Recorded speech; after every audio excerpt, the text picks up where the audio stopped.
fault. Betal continued, "If you knowingly do not answer my question correctly, I shall break your head into pieces." King Vikramaditya replied, "No, the hermit cannot be blamed. It was the fault of the king. It is not possible to master a mantra by just reciting it without concentration." Though the king did all that the hermit had told him to, yet he lacked concentration.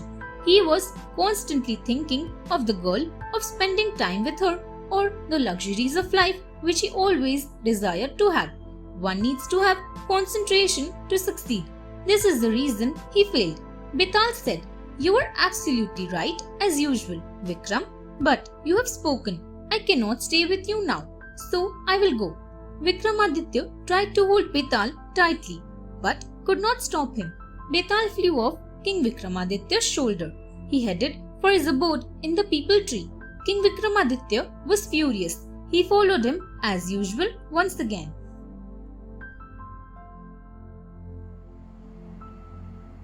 The two brothers. Betal began telling another story to King Vikramaditya. A Brahmin lived in the city of Magda. He was a very religious person. He performed religious ceremonies for his clients. He had two sons. They were very talented. The first son could identify if there was wealth buried under the earth or whether there was water under it by simply touching the earth. Many people took his help and paid him in return. The second could make out the contents of an iron safe by simply smelling it from outside. He was also a proficient judge of women. By simply looking at a woman, he could tell about her qualities and nature. The king of Magda, Surya Narayan, was told about this, so he called them to his court. He appointed both the Brahmin brothers as ministers in his royal court. One day, two men came to the king's court.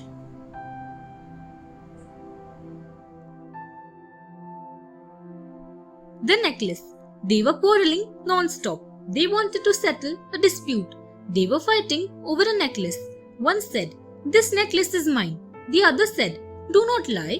This necklace is mine." They continued arguing. The king got angry over this and told them to be quiet. Both said they had proof that the necklace belonged to them. The king was confused, so he called the Brahmin brothers. He said to them, "Prove yourselves by identifying the real owner of the necklace." The first brother touched the hands of both the men and then the necklace. The second brother smelled the necklace and the hands of the men. The brother said, "This necklace belongs to that hefty-looking man." The hefty-looking man was very happy to listen to the judgment of the Brahmin brothers. He said, "Your Majesty, the necklace is really mine."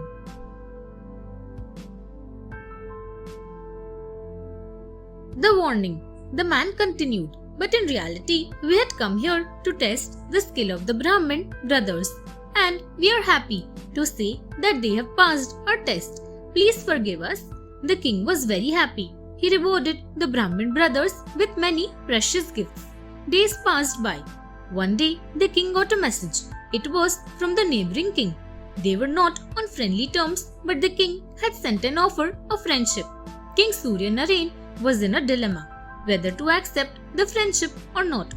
So he called the Brahmin brothers. He told them, "Go to the neighboring kingdom, find out the reason behind the king's offer of friendship." So the two Brahmin brothers went to see the neighboring king. They spent some time with him. Then they came back and reported to their king, "Your Majesty, though the king has offered his hand in friendship, yet please be careful." Thanks for watching. Do like, share, subscribe to Sahil Book House.